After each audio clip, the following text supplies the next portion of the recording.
Olá e bem-vindo ao Revelando o Apocalipse. Hoje temos um tema empolgante que está relacionado às colheitas de trigo. É algo realmente impressionante quando você entende. Está diretamente ligado ao grupo pré-tribulação, um remanescente que servirá para trazer o grupo da meia-tribulação que vem em seguida. E tudo isso está conectado a variações do trigo.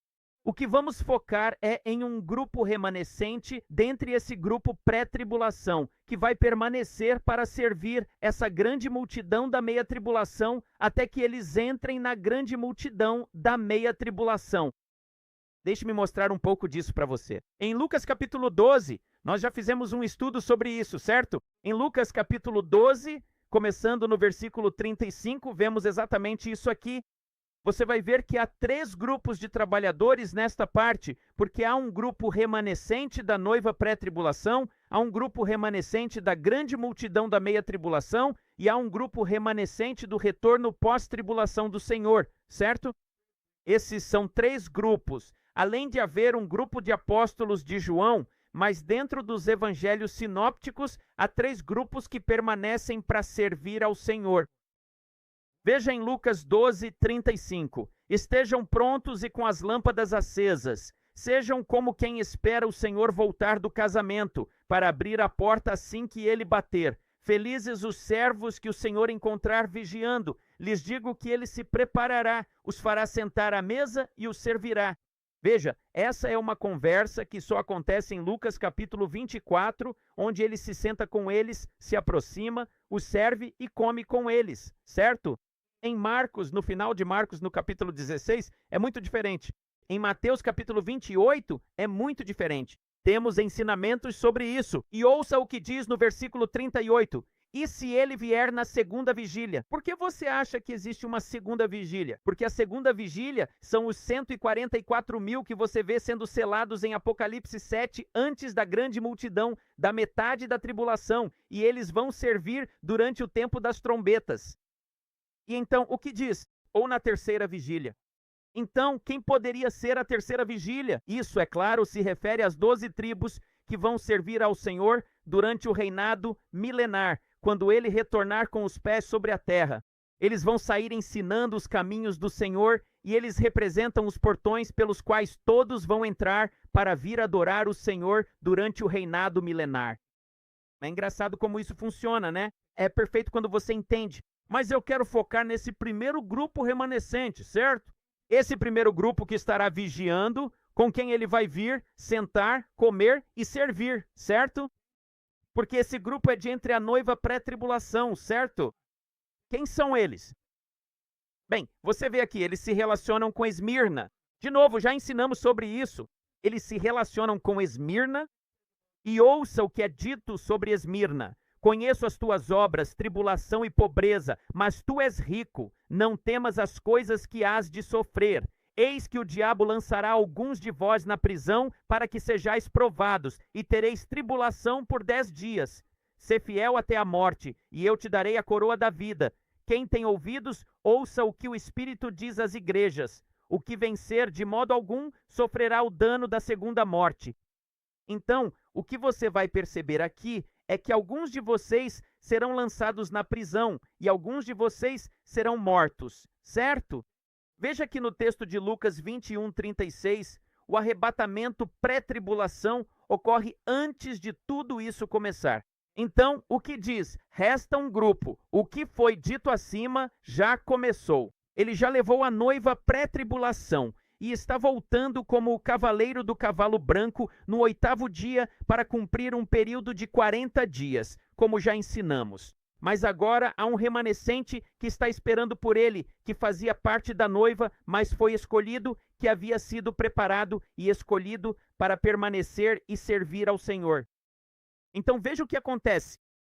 Diz no versículo 12 de Lucas 21, mas antes de todas essas coisas, lançarão as mãos sobre vós e vos perseguirão, entregando-vos às sinagogas, às prisões, sendo levados à presença de reis e governadores por causa do meu nome. Versículo 16, e sereis traídos até por pais, irmãos, parentes e amigos, e alguns de vós farão morrer. Então, de todos os 3 discursos, o de Lucas é o único que menciona prisões, assim como Apocalipse 2 com Esmirna. E também diz: alguns de vós serão mortos, assim como Esmirna. Este é o grupo remanescente dentre a noiva, escolhido para permanecer e servir ao Senhor. E quando você chega a Lucas 20, ouça o que é dito se continuarmos em Lucas 20 e 1:36, quando fala sobre o pré-tribulação. Este é o versículo do pré-tribulação. Vigiai, pois, em todo o tempo, orando para que sejais considerados dignos de escapar de todas estas coisas que hão de acontecer e de estar em pé diante do Filho do Homem. Você percebe isso? Quem são os considerados dignos? Os do pré-tribulação.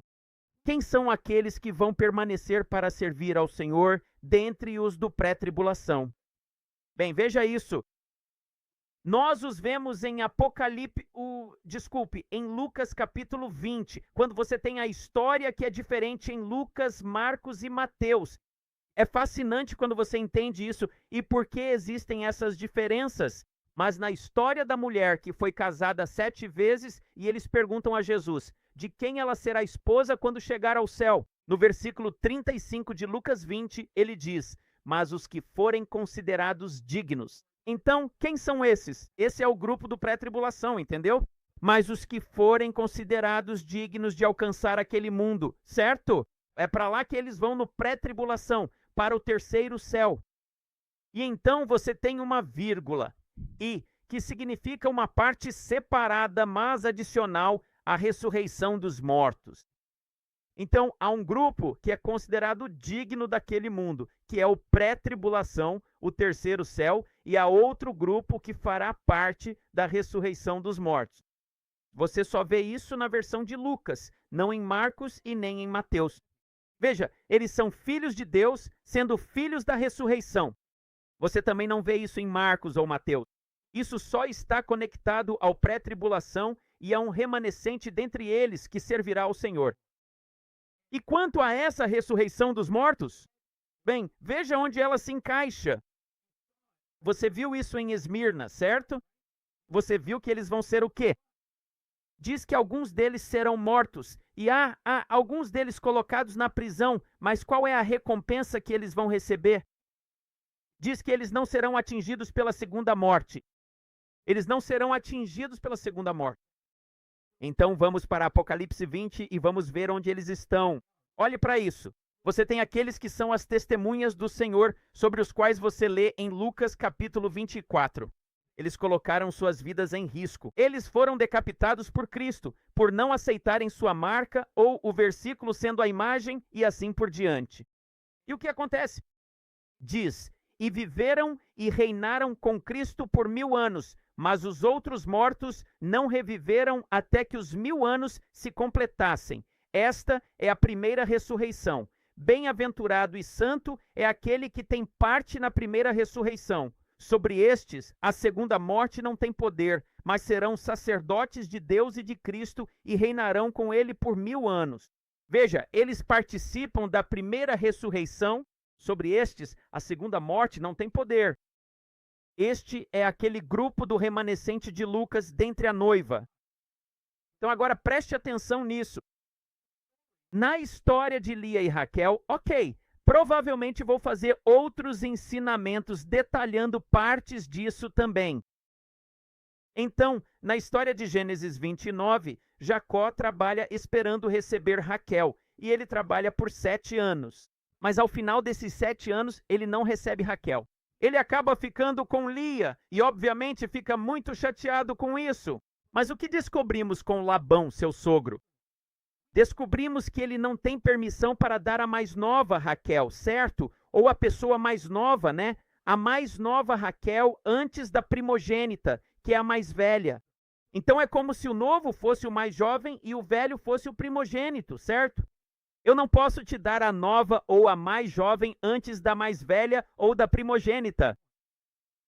Agora, a maioria das pessoas não sabe disso, mas existem 2 tipos de trigo que são cultivados, certo? E cultivados assim em Israel. Eles são chamados de trigo de inverno e trigo de primavera. E o trigo de inverno é plantado no final do outono, cresce um pouco, cria raízes e depois entra em dormência durante o inverno. E então, no início da primavera, ele retoma seu crescimento e é colhido no final da primavera ou início do verão, certo? Esta é a festa das semanas. Essa é a conexão pré-tribulação para aqueles que vão antes da tribulação, certo? Esse grupo de lei aqui, você vai ver que o trigo de inverno é o mais velho antes do trigo de primavera, que é o mais jovem. E veja o que acontece. O trigo de primavera é plantado na primavera, cresce durante todos os meses quentes do verão e depois é colhido no final do verão ou início do outono. Veja isso. Você sabe como os judeus chamam a diferença entre o trigo de primavera e o trigo de inverno? Eles chamam de Yoshon, que significa velho, e Kadosh, que significa novo. Esse velho é o primogênito, como Leia. O Kadosh é o novo, o segundo nascido sendo Raquel. Eu não posso te dar o novo, o mais jovem antes do mais velho. E adivinha? É exatamente assim que funciona numa colheita judaica. Com o grão velho, eles podem comê-lo porque foi plantado antes da Páscoa e criou raiz antes da Páscoa, pois foi no final do outono do ano anterior. Então, quando está pronto para a colheita e é colhido no final da primavera, início do verão, eles podem começar a comer imediatamente. Mas com o Kadosh, com o grão novo, ele só é plantado depois da Páscoa ou por volta da época da Páscoa. Então ele não cria raiz até depois da Páscoa. Por isso, eles não podem comê-lo, mesmo que seja colhido no final do verão, início do outono. É colhido então, mas eles não podem comê-lo até a Páscoa do ano seguinte. Esse é o quadro profético de Lia. Então, o que você tem nas 3 festas do Senhor? Você tem a festa das semanas, que está conectada ao pré-tribulação, a Lia e não a Raquel. E então você tem os 7 anos dos selos, como os 7 dias dos pães sem fermento. E por que o meio da tribulação está conectado ao pão sem fermento e ao 7º dia, que é a Assembleia Solene, como o 7º ano dos selos? É porque é o tipo Raquel, é o novo trigo que agora pode ser comido e consumido no tempo da Páscoa. Mas agora preste atenção nisso.